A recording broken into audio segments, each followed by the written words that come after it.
Hello, my name is Hugo Prevost, and welcome to episode number 19 of SVGA, your PC retro gaming podcast. Today, we continue our foray into new games that are heavily inspired by old classics. I'm joined by John Williams. Hello, John.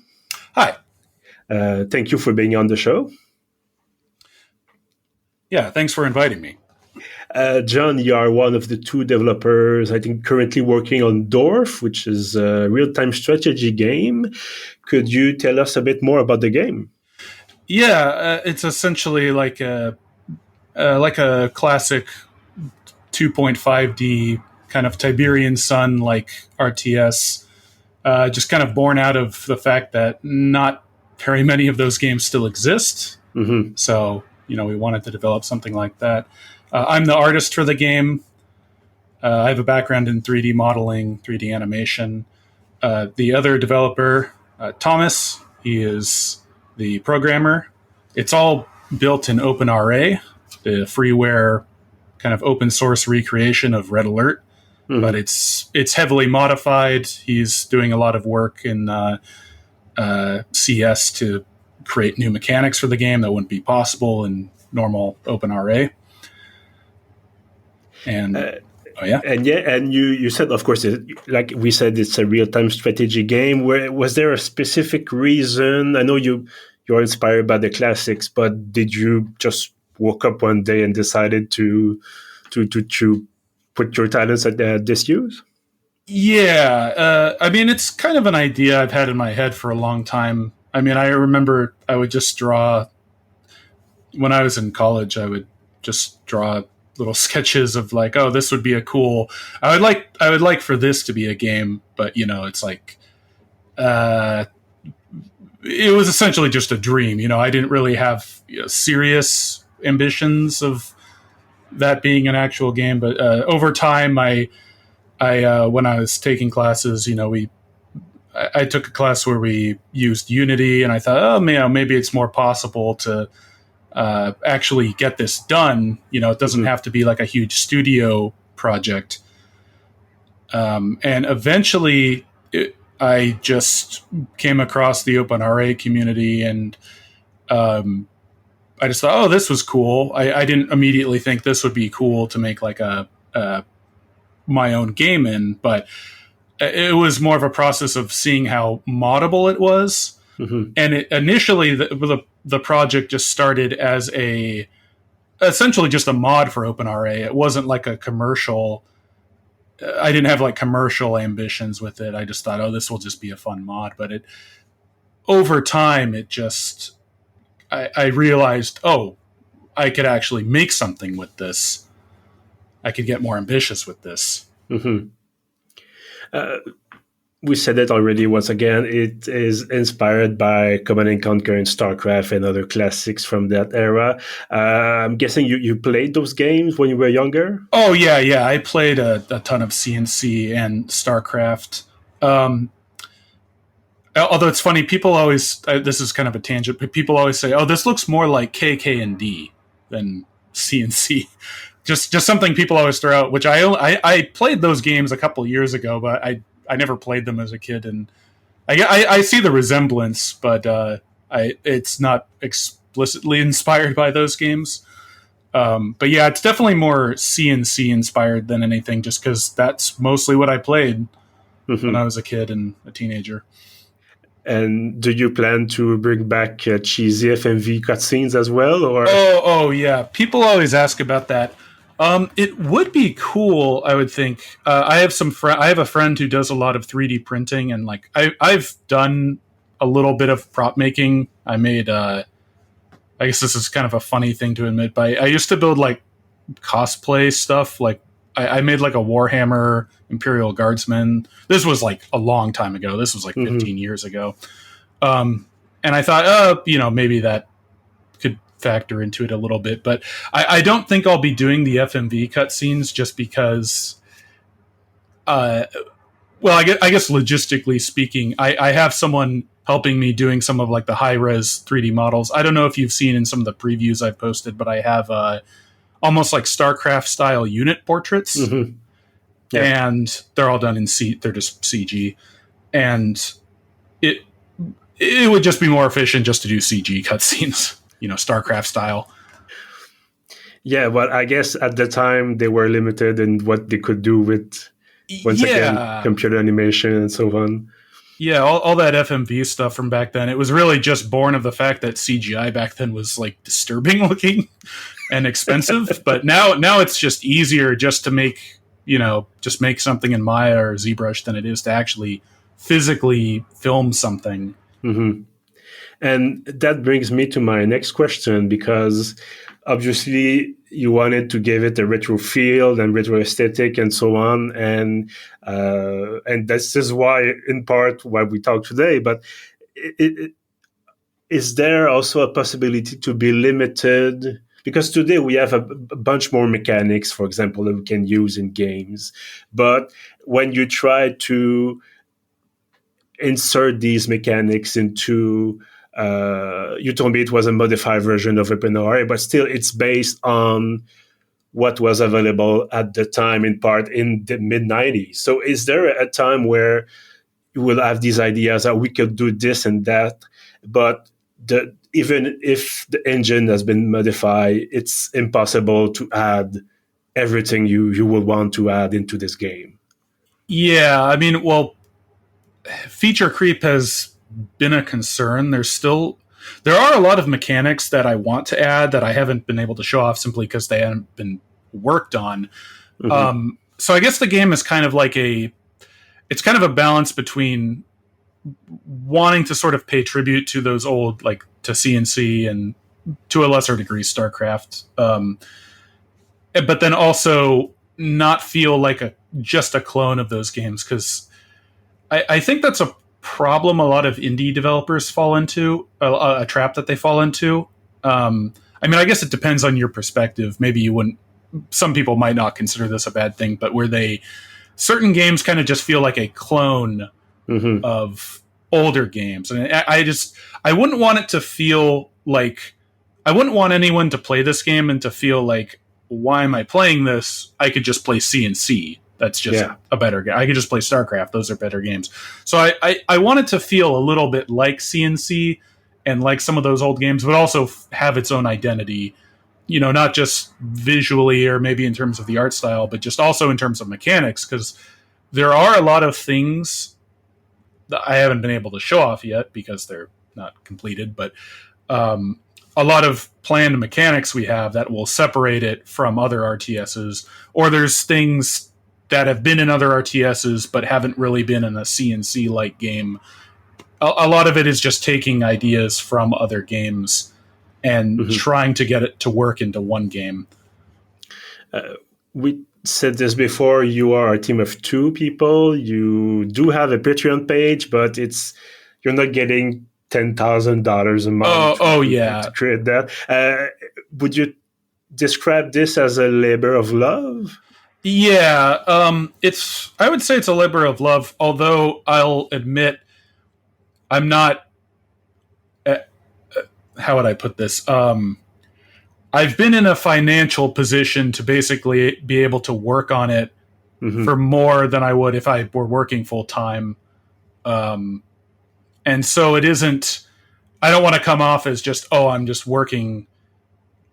Every free moment is spent working on this game, because people always ask me that, are you taking a sabbatical? I guess in a way I am, but yeah, a lot of what has gone into the game so far has been paying out of pocket for paying Tommy, my programmer, mm-hmm. and also just the cost of not having a full-time job, essentially. Not that I'm not working at all, but it's, I guess to answer, to put it shortly, though, I guess it would be a labor of love, though, just because, this is an idea I've had for a long time. Mm-hmm.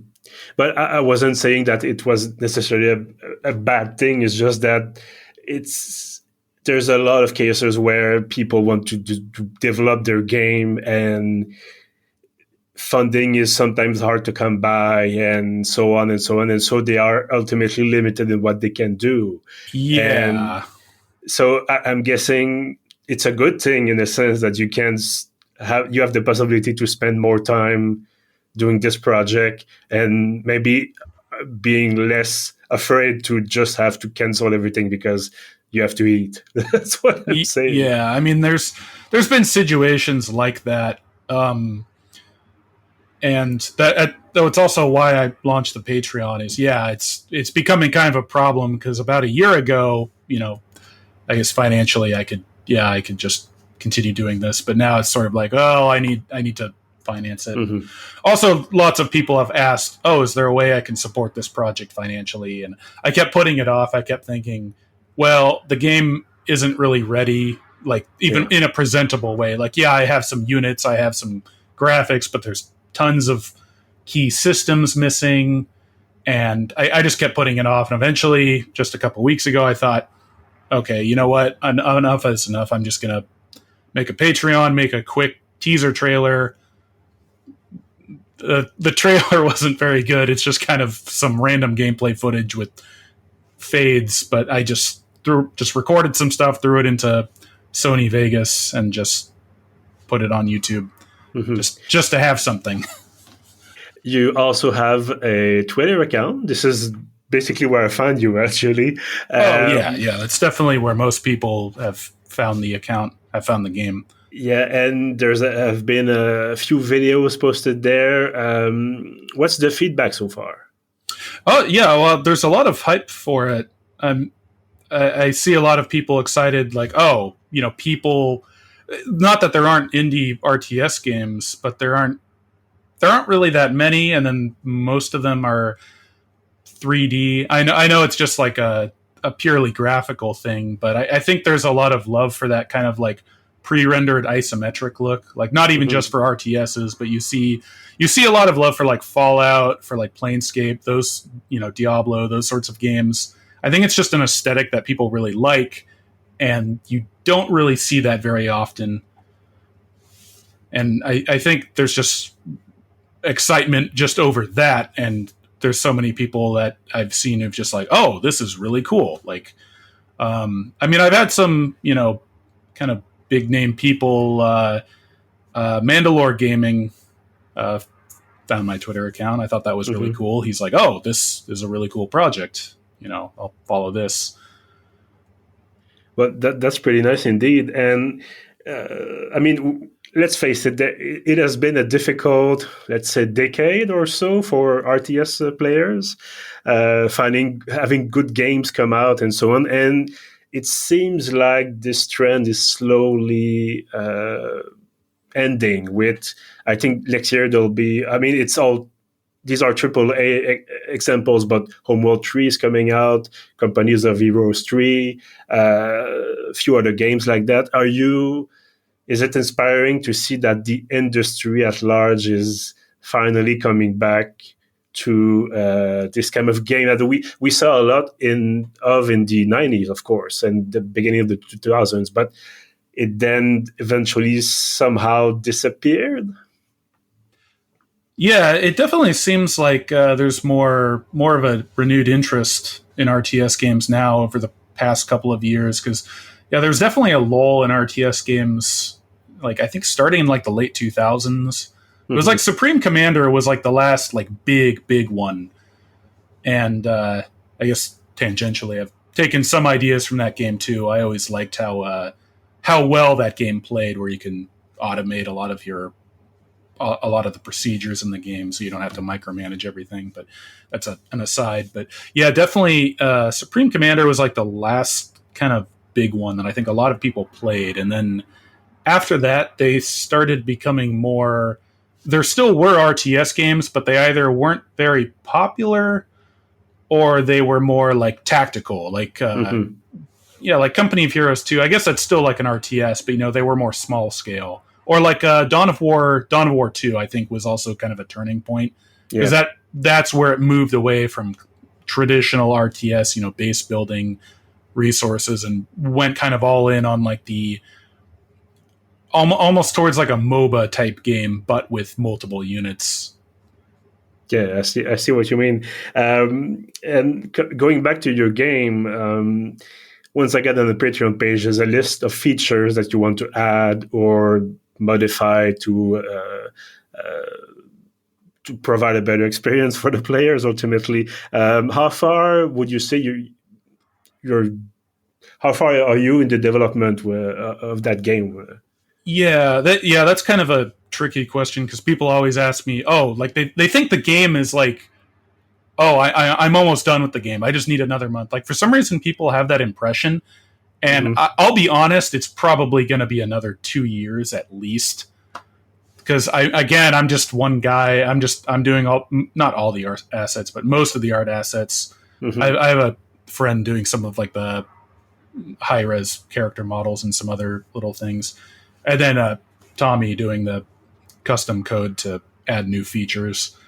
And he's also not working full time. I mean, I'm paying him, but he can't work on it full time. Right now he's working on a revision to the resource system in the game, because currently OpenRA, it's command and conquer style. There's only one resource type. I want to have it where there's multiple types. It's going to get a little more complicated too. There's going to be kind of like almost like a logistics system to the way resources work. Because I was discussing with him, and he pointed out it's a little strange that RTS games, despite obviously being based on military battles, military history, they very rarely include like logistics as a mechanic, even though that's a huge component of warfare. So we want to add something with that where, I guess, to try and put it simply, you have in most RTSs, it's like you get the resources in your base and you have them and you can spend them anywhere, and they kind of just magically are available for a factory. I want to have it where you do need to actually have a little bit of a logistics system set up so that they're transferred from the refinery to the factory. It will be somewhat automated so that it's not like tedious, annoying gameplay. So that we're kind of figuring that out. But yeah, it's there's new ground we're trying to tread with some of these mechanics. And is there a risk? You've talked about feature creep before. Is there a risk that you get to a point where, because once again, on the list of features you want to add, there's a tunneling system, there's multiplayer, there's 3 different campaigns because there will be 3 factions, and now you're talking about logistics. I mean, it all sounds very cool, but on the other side, I remember that you are 2 people on the team, and it's something that will take months to dozens or even hundreds of people in a big studio to develop and to put out. And I'm wondering if maybe is there a point where you have to choose between ambition and sorry for my English there, being practical there and being ambitious, if you see what I mean. Yeah, I understand what you mean. I guess that's a point where it is, because you mentioned earlier, like this being like a labor of love or a passion project. I want it.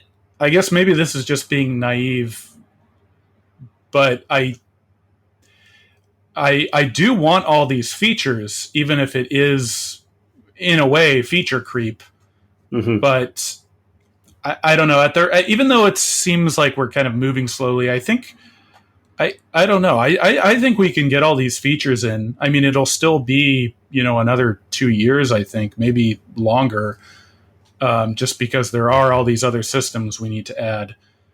But I guess maybe I'm just being overly ambitious with the game. But there's just all these things I want to see in the game, and I just want to get it. Yeah, just get it done. I completely understand what you mean. John Williams, one of the 2 people behind the game DORF, Real-Time Strategic Conflict. Thank you very much for your time. Oh yeah. Thank you for the interview. And thank you, of course, to our listeners. You can catch up on previous episodes on pieuvre.ca. We are also on Apple Podcasts, Google Podcasts, Spotify, and our host, Balado Québec. And you can, of course, follow us on Twitter and Facebook. My name is Hugo Prevost. Until next time.